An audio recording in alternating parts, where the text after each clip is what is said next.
আজকে বানাবো আমার মতো অনেকেরই ফেভারিট পাওভাজি। শীতকাল, এই সময় গরম গরম পাওভাজি কিন্তু দারুণ লাগে। তার উপর শীতের এত সুন্দর নানা রকমের সবজি, এই ফ্রেশ সবজি দিয়েই আজকে বানিয়ে ফেলবো রেস্টুরেন্ট বা হোটেলের মতো ডেলিশিয়াস পাওভাজি। আর বাড়িতেই যদি এত সুন্দর পাওভাজি আমরা খুব সহজেই বানিয়ে ফেলতে পারি, তাহলে ঘরে বসেই সবার সাথে এরকম সুন্দর পাওভাজি আমরা এনজয় করতে পারি। চলো তাহলে বানানো শুরু করা যাক একদম সহজ পাওভাজির এই রেসিপিটি। আমি অস্মিতা, সবাইকে ওয়েলকাম অস্মিতাস কড়াইয়ে। তো এর জন্য প্রথমেই আমি নিয়ে নিলাম কিছুটা সবজি। ঘরে যেরকম সবজি আছে যার, সেই সবজি দিয়ে এটা তৈরি করে নেওয়া যেতে পারে। তো আমার কাছে এই সব সবজিগুলো ছিল, সেগুলো দিয়েই আজকে বানিয়ে ফেলবো। তো এরকম একটা আমি সসপ্যান বা এরকম ডিপ কিছু নিয়ে নিলাম, যার মধ্যে আমরা এই সবজিগুলো নিতে থাকবো। তো আমি এখানে কিছুটা ফুলকপি, গাজর, বিনস, একটু নিয়ে নিলাম বিট, নিয়ে নিলাম একটা মিডিয়াম সাইজের আলু, এরকম ডুমডুম করে কেটে নিয়েছি। নিয়ে নিলাম ক্যাপসিকামের হাফটা, আর হাফটা রেখে দিয়েছি, পরে আমাদের এটা লাগবে। নিয়ে নিলাম কিছুটা কড়াইশুঁটি আর একটা ছোট সাইজের টমেটো। এছাড়াও ঘরে আরও যদি অন্য কোনো সবজি থাকে সেগুলো দেওয়া যেতে পারে। এখানে এবার বেশ অনেকটা পরিমাণ জল নিয়ে নেব। তো আমি হাফ লিটারের মতো জল নিয়ে নিলাম। এই সময়তেই দিয়ে দেব স্বাদ মতো নুন দিয়ে এবার এটা একটা ঢাকা দিয়ে এটাকে খুব ভালো করে সেদ্ধ করে নিতে হবে। তো তার জন্য আমি ওভেনে বসিয়ে দিলাম। আর এটা চাইলে পরে প্রেশার কুকারেও সেদ্ধ করে নেওয়া যেতে পারে। তো আমি এটা 6-7 মিনিট পর একটু খুলে দেখছি যে সেদ্ধটা ঠিকঠাক হয়েছে কি না, না হলে পরে আরও একটুখানি সময় ধরে সেদ্ধটা করে নেব। তো আমার মনে হচ্ছে সেদ্ধটা ঠিকঠাকভাবেই হয়ে গেছে। এটাকে এবার নামিয়ে এনেছি। এবার সবজিগুলোকে একসাথে খুব ভালো করে মিশিয়ে নিতে হবে। তো আমি এখানে স্ম্যাশার দিয়ে মেশাচ্ছি, না থাকলে পরে সেক্ষেত্রে বাটি বা গ্লাসের পেছনটা দিয়ে খুব ভালো করে একসাথে সবগুলোকে মিশিয়ে নেব।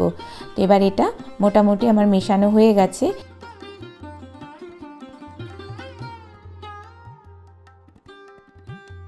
এবারে একটা নিয়ে নিলাম কড়াই, তাতে নিয়ে নিলাম হাফ চামচের মতো তেল। সর্ষের তেল বাদ দিয়ে যে কোনো তেল এখানে নেওয়া যেতে পারে। নিয়ে নিলাম বেশ একটুখানি বাটার। তো বাটারটাকে একটু মেল্ট হওয়ার বা গলার অপেক্ষা করব। যখন অর্ধেকটার মতো গলে যাবে সেই সময়তে আমরা দিয়ে দিলাম পেঁয়াজ। একটা মিডিয়াম সাইজের পেঁয়াজকে একদম ঝিরিঝিরি করে কেটে নিয়েছি। বাটারটা যেন একদম পুরোপুরি গলে না যায়, তার আগ মুহূর্তে আমরা পেঁয়াজটাকে দিয়ে নেব। আর পেঁয়াজটাকে কিন্তু খুব বেশি ফ্রাই করব না, জাস্ট নরম হওয়া পর্যন্ত আমরা অপেক্ষা করব। এরপর এর মধ্যে দিয়ে দেব যে হাফটা ক্যাপসিকাম আমি বলেছিলাম রেখেছি, হাফটা ক্যাপসিকাম এর মধ্যে ছোট ছোট করে কেটে দিলাম। সেটাকেও তাই এই বাটারের সাথে একসাথে পেঁয়াজ আর ক্যাপসিকামকে আমরা একটুখানি নেড়ে চেড়ে নেব। যখন এটা একটু নরম হয়ে যাবে তখন আমরা এর মধ্যে একটু হলুদ আর দিয়ে নিলাম 1 চামচ লাল লঙ্কার গুঁড়ো বা কাশ্মীরি লঙ্কার গুঁড়ো দিয়ে একটুখানি নেড়ে চেড়ে নেব।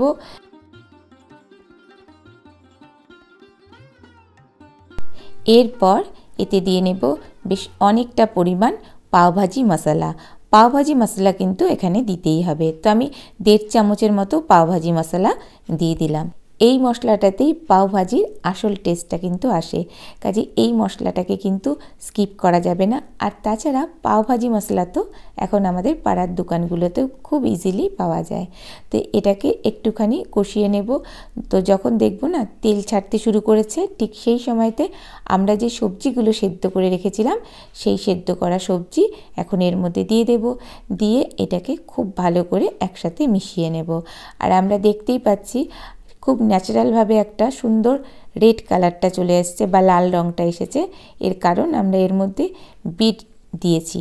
আর অনেক সময় চাইলে পরে এখানে ফুড কালারও ইউজ করা যেতে পারে, তবে এটা যখন ন্যাচারালভাবেই চলে এসেছে আমি এখানে আর ফুড কালার ইউজ করছি না। তো এটাকে খুব ভালো করে সেদ্ধ করে নেব। আর যখন আমরা এটা সেদ্ধটা করব না, তখন এরকমভাবে কোনো স্পুন বা খুন্তি যাই হোক না দিয়ে এরকমভাবে নাড়তে থাকতে হবে। যেহেতু সবজিটা অনেকটাই ঘন, তো এটা অনেক সময় নিচে পুড়ে যাওয়ার চান্স আছে। তো এভাবে একটুখানি নেড়ে চেড়ে নিয়ে আমি আরও একবার যে স্ম্যাশারটা আছে সেটা দিয়ে আরও একটুখানি নেড়ে চেড়ে নেব। তাহলে পরে কী হবে, অনেক সময় এখনও দেখতে পাচ্ছি কিছু কিছু দানাগুলো রয়ে গেছে, তো ওটা খেতে অতটা ভালো লাগবে না। তো সেই কারণে আর একটুখানি আমি এখানে নেড়ে চেড়ে নিলাম, নিয়ে এবারে এটাকে তুলে নেব।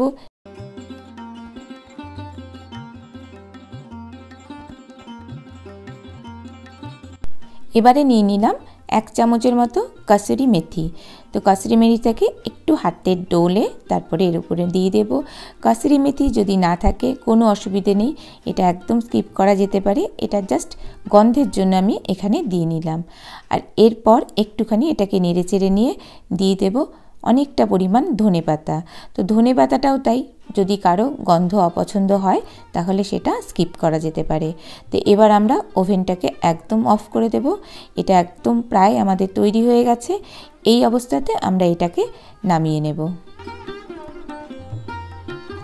এরপর আমরা একটা বসিয়ে দেব এরকম তাওয়া বা চাটু, তাতে নিয়ে নিলাম বাটার। এখানে বাটারের একটা কিউব আমি নিয়ে নিয়েছি, নিয়ে এবারে তার মধ্যে নিয়ে নিলাম বেশ ধনেপাতা কুচি 1 চামচের মতো।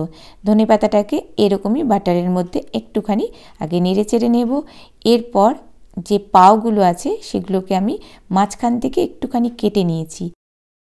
এবার এগুলোকে বাটারের উপর দিয়ে একটুখানি ভালো করে সেঁকে নেব। জাস্ট 2-1 মিনিট এটা সেঁকে নিতে হবে। আর এখানে বাটার আর ধনেপাতার অপূর্ব সুন্দর একটা গন্ধ আসে। তো যারা ধনেপাতা খাও তারা অবশ্যই এই জিনিসটা কিন্তু স্কিপ করো না, দারুণ লাগে খেতে। তো আমি দুপাশটাই খুব ভালো করে এইভাবে সেঁকে নেব। নিয়ে এবার এরপর এটাকে আমরা তুলে নেব। আর দেখতেই পাচ্ছি কত সুন্দর গ্লসি আমাদের পাওগুলো একদম রেডি হয়ে গেছে। এই অবস্থাতে আমরা এগুলো নামিয়ে নেব। এবারে গরম গরম আমরা মশলা দিয়ে পাওভাজিটাকে সার্ভ করব। আমি এরকম একটা ডিশে সার্ভ করছি। এবার যা যেরকমভাবে সাজিয়ে দেওয়ার ইচ্ছা সেইভাবে সাজিয়ে দিতে পারবো। আর দেখতেই পাচ্ছ কত সুন্দর ডেলিশিয়াস আমাদের পাওভাজি একদম রেডি হয়ে গেছে। আর খেতে কিন্তু দুর্দান্ত হয়। আমি প্রত্যেককেই বলবো যারা পাওভাজি পছন্দ করো তারা অবশ্যই এইভাবে এই শীতে একবার বানিয়ে খেয়ে দেখো, তারপর ফিডব্যাকটা আমায় জানাবে। আর আমি পাওগুলোকে এর মধ্যেই সাজিয়ে দিচ্ছি। আর আমি এর মধ্যে কিছুটা পেঁয়াজ কুচি দিয়ে দিচ্ছি, আর তার সাথে দিয়ে দিলাম হাফটা লেবু। এবারে মশলার টেস্টটা আরও একটু বাড়িয়ে দেওয়ার জন্য ওপর দিয়ে দিয়ে দেবো একটা ছোট্ট বাটারের কিউব, যেটা যখন খাবো না আমরা মশলাটা জাস্ট দুর্দান্ত লাগবে। যেমন এর গন্ধটা ভালো লাগবে তেমনি এর টেস্টটাও দারুণ লাগে। তো তোমাদের এই রেসিপিটি কেমন লাগলো আমায় জানাতে পারো। যদি তোমাদের আমার এই রেসিপিটি ভালো লাগে তাহলে একটা লাইক দিতে ভুলো না, আর আমার চ্যানেলটিকে সাবস্ক্রাইব করে রেখো। যারা ফেসবুক থেকে দেখছো তারা আমার চ্যানেলটিকে ফলো করো, শেয়ার করো। আর ভালো থেকো। এতক্ষণ ধরে আমার সাথে থাকার জন্য তোমাকে অসংখ্য ধন্যবাদ। নমস্কার।